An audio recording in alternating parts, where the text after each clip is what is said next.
Fala galera, bom dia, boa tarde, boa noite para você, professor Thiago Andrade na área para mais uma aulinha de probabilidade, assunto mais do que importante, então temos que treinar, e nada melhor do que treinar fazendo exercícios de alto nível. Para começo de conversa nós vamos fazer um exercício do ITA 2019, vem comigo.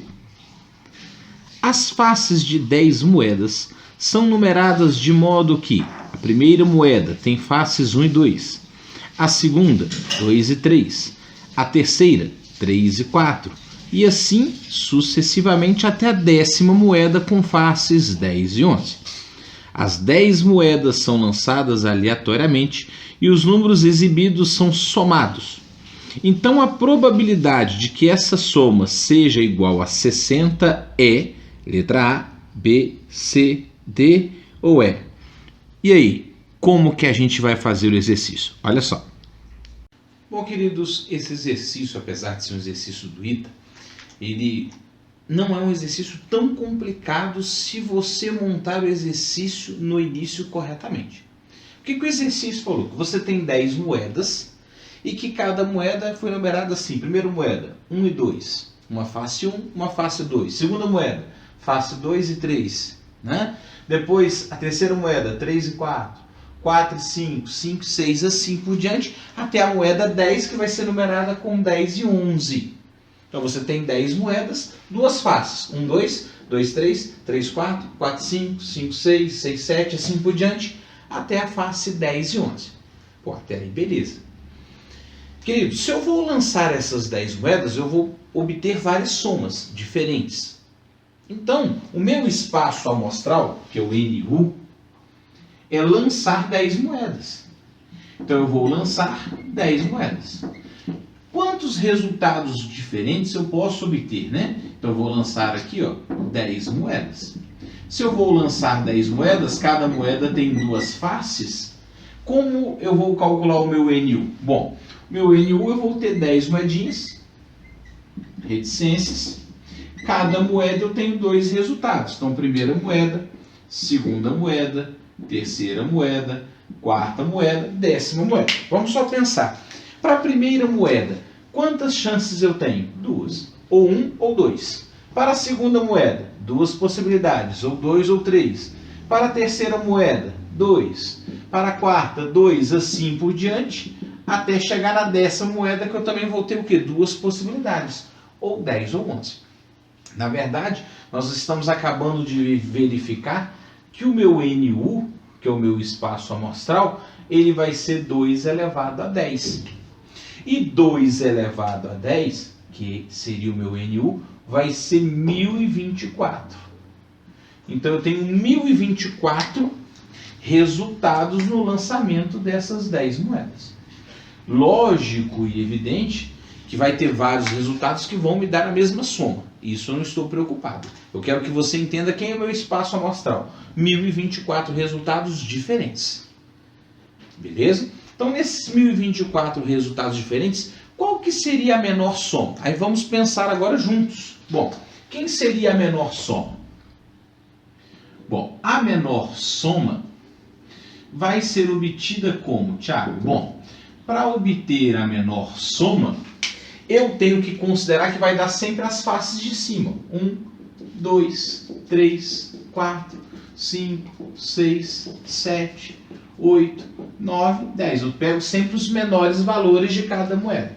Então, a menor soma, que eu vou chamar de menor somatório, ele vai ser exatamente essa soma aqui, ó. 1 mais 2 mais 3 mais reticências mais o 10.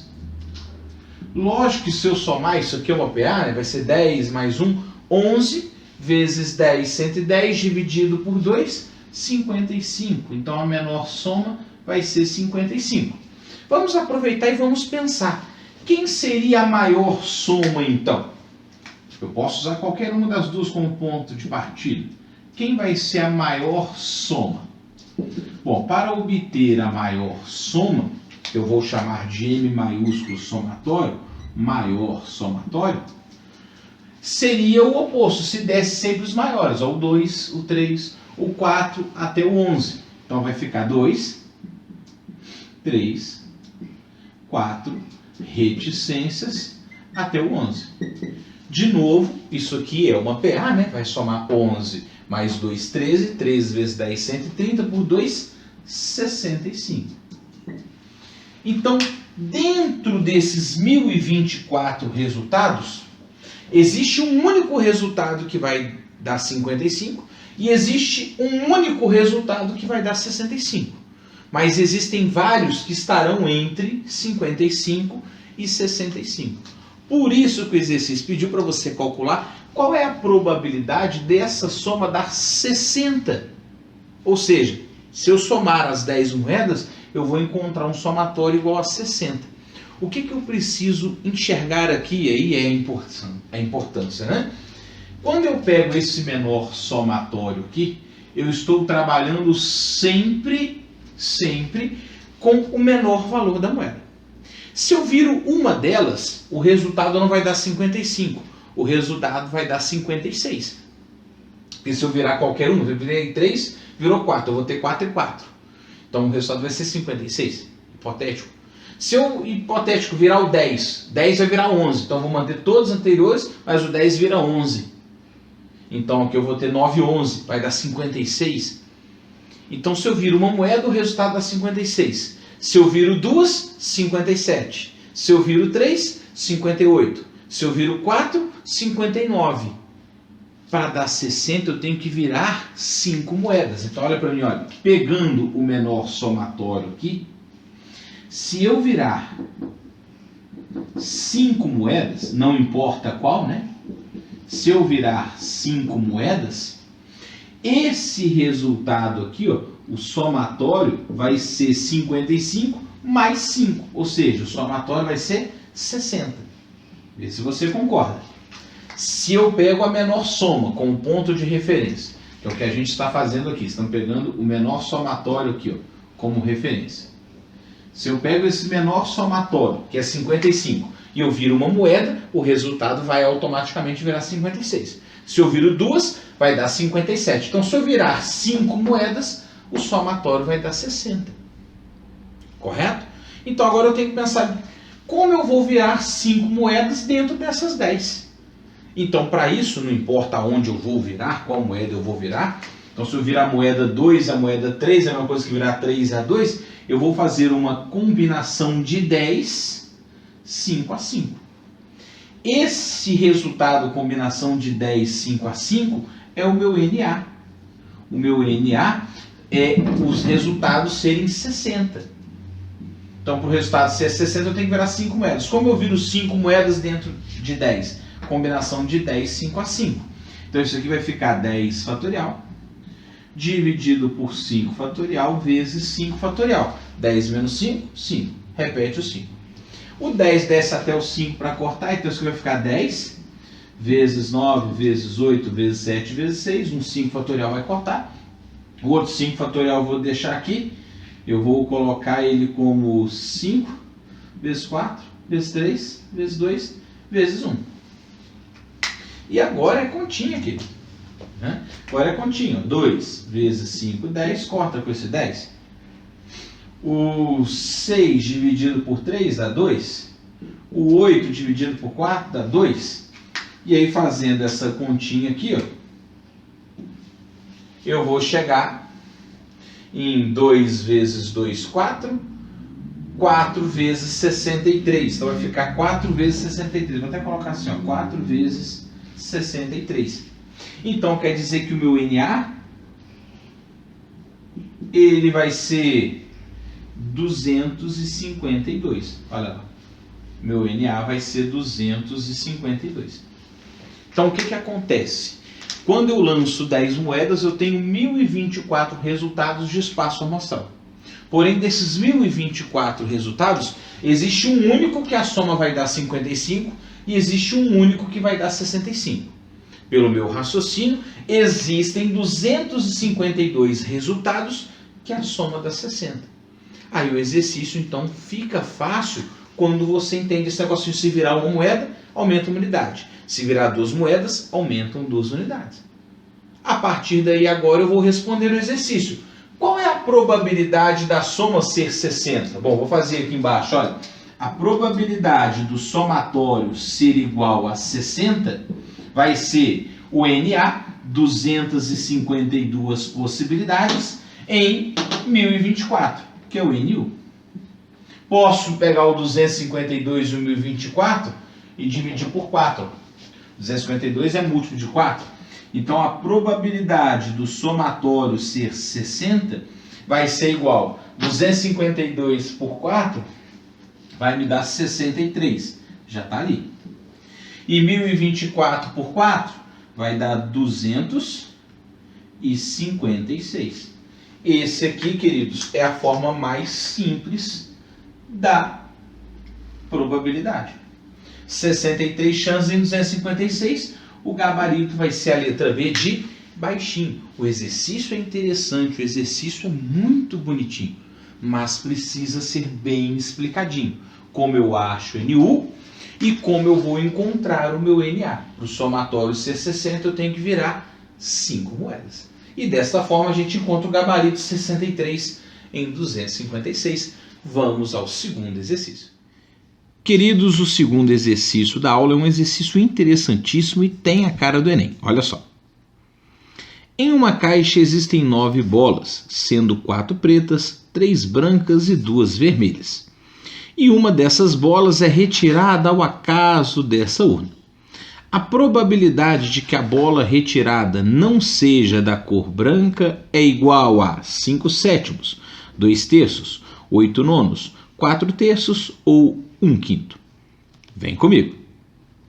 Bom, queridos, o que o primeiro exercício tinha de complicado, o segundo tem de fácil. Porém, exercício fácil lá no Enem a gente não pode errar por conta do TRI. Esse exercício ele é bem fácil, bem objetivo, a gente tem que tomar cuidado, interpretar direitinho o exercício.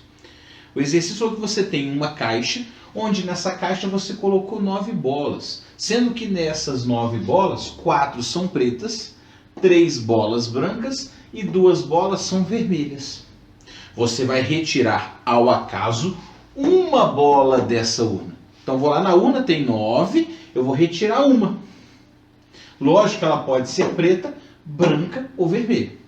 Aí o exercício pergunta, qual é a probabilidade, então, de você ir lá nessa urna e retirar uma bola que não seja branca? Ou seja, qual é a probabilidade da bola retirada não ser branca? Nesse caso é muito objetivo, é só a gente fazer NA sobre NU, não tem problema nenhum. A probabilidade da bola não ser branca vai ser igual a quanto? Bom, quantos casos que vão fornecer uma bola que não seja branca? Se sair 4 pretas ou 2 vermelhas. Então existem 6 resultados que atendem o evento não ser branco. Evidentemente que o meu espaço amostral são 9 bolas, então são 6 chances em 9. E 6 chances em 9, simplificando aqui por 3, isso aqui vai ser a mesma coisa que 2/3. Então, se a probabilidade de retirar uma bola não ser branca, nesse caso, vai ser 2 chances em 3. Por isso, queridos, que o gabarito vai ser a letra B de baixinho. Então, você tem 9 bolas na urna, 4 pretas, 3 brancas e 2 vermelhas. Olha que fácil. Você vai retirar ao acaso uma bola. Qual é a probabilidade da bola não ser branca? 2/3, 2 chances em 3, 66,6%. Gabarito, letra B. Vamos ao terceiro exercício da nossa aula. Bom, o terceiro exercício também é um exercício bem interessante. Olha só. Uma empresa produz determinada peça que pode ser feita em 3 diferentes máquinas, chamadas aqui de A, B e C. Parte dessas peças produzidas necessita de uma retífica no acabamento final. A tabela mostra a distribuição da produção em cada máquina e o percentual médio de peças que precisam passar por retífica. Máquina A, fração da produção 0,7, percentual médio de retíficas 1%. Máquina B, produz 1/4 da fração da produção total. E o percentual médio de retíficas na produção é de 3%. E a C produz 1/20 da fração do produto total. Percentual médio de retífica na produção, 5%. Uma equipe designada pelo setor de qualidade dessa empresa faz uma rotina de inspeção horária, selecionando ao acaso peças da produção para análise. Constatada uma peça que necessita de retífica, a probabilidade de ela ser oriunda da máquina A em situação normal de funcionamento das máquinas, conforme as informações apresentadas na tabela, é um valor entre 30 e 35%, entre 35% e 40%, superior a 40%, entre 25% e 30% ou inferior a 25%. Exercício interessante que dá um pouquinho de trabalho. Olha só. Bom, queridos, este terceiro exercício ele é bem interessante. Mas primeiro a gente tem que analisar a tabela. Foi dado que uma fábrica apresenta 3 máquinas. Máquina A, máquina B, máquina C. Né? E a tabela aqui fala qual o percentual de produção de cada máquina e qual é o percentual de retífica desta máquina. Por exemplo, a máquina A tem 7/10 da produção. Aqui é o percentual de produção. 7/10 é 70%, quer dizer que a máquina A produz 70% das peças. Porém, aqui dentro tem 1% de retífica, ou seja, 1% precisa ser retificado, porque a máquina erra 1%. O que acontece? A máquina B produz 1/4, ou seja, se ela produz 1/4, 1/4 é 25%, ela produz 25% das peças. Porém, essa máquina ela tem um percentual de retífica maior, ela possui 3% das peças vão precisar de um determinado reparo, de uma retífica. Enquanto que a peça C, a máquina C, produz 1/20 da peça. 1/20 é 5%, né? 5% da produção. Porém, em contrapartida, por que ela produz pouco? Porque o erro dela é maior. 5% das peças dela precisam de um determinado tipo de retífica. Primeiro, preciso entender essa tabela. A quantidade que A, B e C produz e a porcentagem de retífica dentro dessa produção. Produção da A, 1% de retífica. Produção da B, 3% de retífica. Produção da C, 5% de retífica. Aí ele fala que uma equipe vai fazer uma vistoria nas peças produzidas naquele determinado horário. E constatou-se que uma peça precisa de retífica. Opa! Eu fui lá e peguei uma peça e eu constatei que ela precisa de retífica. Se eu constatei que ela precisa de retífica, eu já sei que essa peça é defeituosa, ela possui o defeito. Agora, se ela possui o defeito, qual é a probabilidade dessa peça ser da máquina A? Então essa é a pergunta. Repara que como eu sei que a peça já precisa de retífica, houve uma mudança de espaço amostral. Isso é bem característico do Enem. Já conversamos sobre isso nas últimas aulas de exercício. Então o que eu vou criar aqui nesse exercício? Para trabalhar de uma forma mais objetiva, eu vou criar que você tem 1000 peças. Claro que às vezes aqui vai dar númerozinho com vírgula, tá? Mas só para a gente entender. Então eu tenho 1000 peças. Eu quero saber dessas 1000 peças, quantas são produzidas por A, quantas são produzidas por B e quantas são produzidas por C. Essa aqui produz 70%. 70% de 1000, 700 peças. A outra produz 25%. 25% de 1000, 250 peças. E a última, a C, produz 5%. Então 5% de 1000 vai ser 50 peças. Pronto. Aqui está a quantidade de peças produzidas por A, por B e por C. Porém, quantas que precisam de retífica? São peças defeituosas. A linha. 1% de A, ou seja, 1%, 0,01 de 700, que vai ser igual a 7. Peças defeituosas produzidas por B, B', B defeituosa, são 250 peças, mas 3% precisam de retífica. Então 0,03 de 250. Ó, aqui já vai dar um número decimal que vai dar 7,5 peças. Mas vamos deixar assim, vamos admitir que é possível. E C', ele tem 5% de retífica, então vai ser 0,05 da sua produção, que é 50, mais um número decimal, né? Isso aqui vai dar 2,5. Então o que eu estou fazendo? Vê se você entende. Eu criei um valor arbitrário, 1000 peças, achei quantas foram produzidas por A, por B e por C. Para, desse modo, achar quantas peças defeituosas o A produziu, quantas peças defeituosas o B produziu e quantas peças defeituosas o C produziu.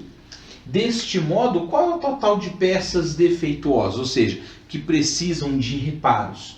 O número de peças defeituosas é 7 mais 7,5 mais 2,5, ou seja, 17 peças defeituosas. 2,5 mais 7,5, 10 mais 7, 17. Então agora vem a pergunta. Se eu fui lá em um determinado horário, recolhi uma peça e vi que ela precisa de retífica, eu sei que eu peguei uma peça retificada nesse horário. Então essa peça tem quantas peças com retífica lá? 17. Eu peguei uma delas. Mas dentro dessas 17, qual é a probabilidade dela ser produzida, dela ser oriunda da máquina? Então essa probabilidade vai ser, olha, 7 peças defeituosas em A, dentro das 17 defeituosas no total.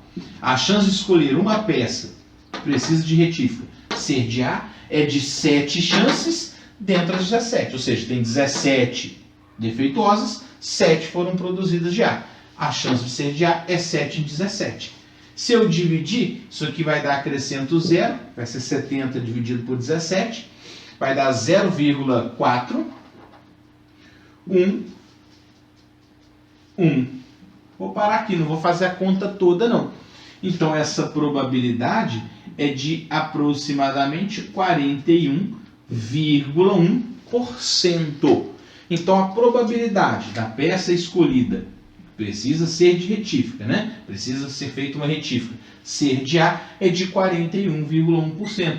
Por isso, senhoras e senhores, que o nosso gabarito vai ser a letra C, de carneirinho, acima de 40%. O exercício é fácil, porém você precisa primeiro entender essa tabelinha. O Enem adora exercício de probabilidade quando ele te dá uma tabela para você pensar. Vamos ao quarto exercício.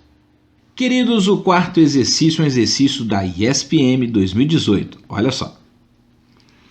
Em um conjunto de números naturais, há 23 números pares, 17 múltiplos de 3, 12 múltiplos de 6 e 7 números primos maiores que 3. Escolhendo-se ao acaso um desses números, a probabilidade de que ele seja múltiplo de 2 ou de 3 é 3 quintos, 5 sextos, 4 quintos, meio ou 3 quartos. Moçada, exercício interessante e importantíssimo. Dá uma olhada. Esse exercício é muito interessante porque ele envolve também o conceito de multiplicidade, ou seja, matemática básica, que é um raminho onde as pessoas têm um pouquinho de dificuldade. Bom, ele fala que em um conjunto de números, então eu tenho x números, né? Eu sei que 23 são números pares, que 17 são múltiplos de 3, que 12 são múltiplos de 6 e que eu tenho 7 números primos maiores do que 3. Porém aqui eu não posso somar isso aqui e falar que eu tenho 23 mais 17 mais 12 mais 7 números. Por quê? Porque eu tenho condições que também precisam ser analisadas. Por exemplo, o múltiplo de 6.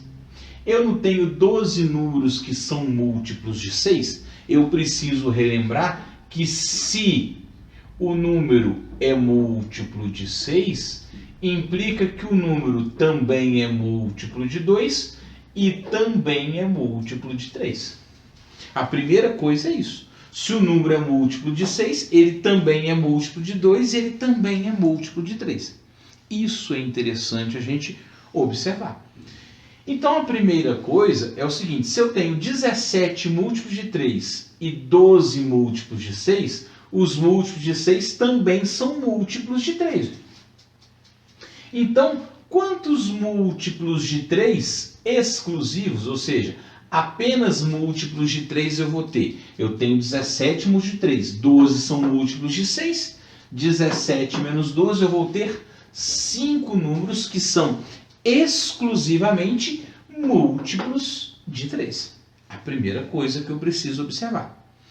Como o múltiplo de 6 também é um número par, porque ele também é múltiplo de 2, eu não tenho 23 números pares? Quantos são múltiplos de 6? 12? Espera aí, de 23 para 12 está faltando 11, então quer dizer que eu vou ter múltiplos de 2 exclusivamente, ou seja, são pares exclusivos e não múltiplos de 6. Nesse caso, eu vou ter 11 números pares exclusivos. E agora sim eu vou contar aqueles que são múltiplos de 6, que também são múltiplos de 2 e que também são múltiplos de 3. Nesse caso eu tenho 12 números ali. E o último eu não preciso mexer, porque são 7 primos maiores que 3. Números primos jamais serão múltiplos de 2, jamais serão pares, exceto 2. Né? E números primos jamais serão múltiplos de qualquer outro número, porque são divisíveis apenas por ele mesmo e pelo número 1. Nesse caso, eu tenho então números primos maiores que 3, eu vou ter 7 números. Então, a primeira coisa é, quantos elementos eu tenho nesse conjunto, que é o x? Nesse caso, o x vai ser a soma 5 mais 11 mais 12 mais 7. E se a gente fizer essa soma aqui, ó, 12 mais 5, 17. 11 mais 7, 18. Então, o x vai ser 35. Então, primeira coisa, quantos elementos eu tenho nesse conjunto? Eu tenho 35 números. Primeiro passo é achar isso. Aí vem a pergunta. Qual é a pergunta, Thiago? Bom, escolhendo ao acaso um número desse conjunto, qual é a probabilidade dele ser? Bom, aí muito cuidado, a probabilidade dele ser múltiplo de 2 ou múltiplo de 3. Nesse caso, eu tenho ou múltiplo de 2 ou múltiplo de 3. Pode ser os dois? Pode, não tem problema. Então basta eu dividir. Para calcular essa probabilidade aqui do exercício, dele ser múltiplo de 2 ou múltiplo de 3, eu tenho que fazer a chance dele ser de 2 exclusivos, que são 11 chances em 35. Somado com a chance dele ser múltiplo de 3 exclusivos, que é 5 chances em 35, mais a chance dele atender os dois, ser múltiplo de 2 e 3 ao mesmo tempo, que são 12 chances em 35. Ou ele é só de 2, ou ele é só de 3, ou ele é de 6, ou seja, de 2 e de 3 ao mesmo tempo. Nesse caso, basta você somar 11 mais 12, 23. 23 mais 5, 28. Então, são 28 chances em 35. Tanto o 28 quanto o 35 são múltiplos de 7. Então, vou dividir ali por 7. Essa probabilidade equivale a 4/5. Então, se a probabilidade é 4/5, por isso que o nosso gabarito vai ser 4/5, que é a alternativa letra C de Carneirinho. A probabilidade de se obter um número que é múltiplo de 2 ou múltiplo de 3 é de 4/5. Beleza? Entendeu esse ou? Ou é de 2, ou é de 3, ou é dos dois ao mesmo tempo. Eu teria que tirar a interseção. Como eu escrevi números de 3 exclusivos, números de 2 exclusivos e múltiplos de 6, que podem ser de 2 e de 3 ao mesmo tempo, basta eu somar. Eu não preciso usar o teorema da união de eventos de probabilidade. Beleza? Vamos ao último exercício da aula. Queridos, o quinto e último exercício da aula é um exercício muito importante do vestibular do Rio de Janeiro 2018. Olha comigo. Um tratamento para combater determinado tipo de praga na lavoura tem 20% de chance de sucesso. Nessas condições, pode-se estimar que a cada 3 aplicações realizadas, a probabilidade de uma dar certo e as outras não é de 12%, 26,8%, 38,4%, 45,7% ou 51,6%. Bom, exercício que tem a cara do Enem, até porque a gente precisa permutar. Acompanha comigo. Galera, o último exercício da aula diz que para você combater a praga em uma lavoura, a chance de você obter sucesso é de 20%. Querido, quando eu vou aplicar lá, um combate a uma praga, esse resultado pode ser positivo, ou seja, sucesso, ou negativo, ou seja, não sucesso. Se a probabilidade de obter sucesso é 20%, eu vou colocar assim, ó, a probabilidade de não obter o sucesso é o que falta para ser 100%, ou seja, 80%. Porque a primeira coisa que a gente tem que entender é, ou você obtém sucesso na aplicação, ou não sucesso. Ou, de fato, vai ser eficiente, ou não vai ser eficiente. Aí ele fala o seguinte, se você fizer 3 aplicações, qual é a probabilidade de você obter sucesso em uma e não sucesso nas outras? Ou seja, qual é a probabilidade de você obter sucesso em apenas uma aplicação? Ou seja, vou fazer 3 aplicações. Uma vai funcionar, as outras 2 não. O texto deixa isso bem claro. Mas eu não sei qual vai funcionar. Por isso que esse exercício eu tenho que fazer do seguinte modo. Eu vou ter 3 aplicações, primeira, segunda e terceira. Eu quero obter sucesso em uma. Então, uma vai ser sucesso. E as outras? Sem sucesso. Não sucesso, não sucesso. Como eu tenho que fazer as 3, eu vou usar o conceito de probabilidade condicional. Qual é a chance de obter sucesso na primeira? 20%. Qual é a chance de não ter sucesso na segunda? 80%. Qual é a chance de não ter sucesso na terceira? 80%. Se eu fizer isso aqui, ó, 2 vezes 8, 16. E 16 vezes 8 dá 128, com 3 casas decimais, 0,128. Querido, aí cuidado. Tiago, será que essa é a resposta? Não, essa não é a resposta. Porque eu fiz a primeira obter sucesso, a segunda e a terceira não. Isso pode acontecer em qualquer ordem. Então eu preciso permutar isso aqui, ó. Isso aqui é uma permutação com repetição de 3 elementos, onde o S se repete 1 e o não S se repete 2. Ou seja, permutação com repetição de 3 elementos, onde 1 repete 2. Então isso aqui vai ficar 3 fatorial dividido por 2 fatorial, que é igual a 3. O que isso quer dizer? Que isso aqui acontece 3 vezes. Eu vou até desenhar os 3 para você, olha. Pode ser sucesso, não sucesso, não sucesso. Pode ser não sucesso, sucesso e não sucesso. Ou não sucesso e sucesso.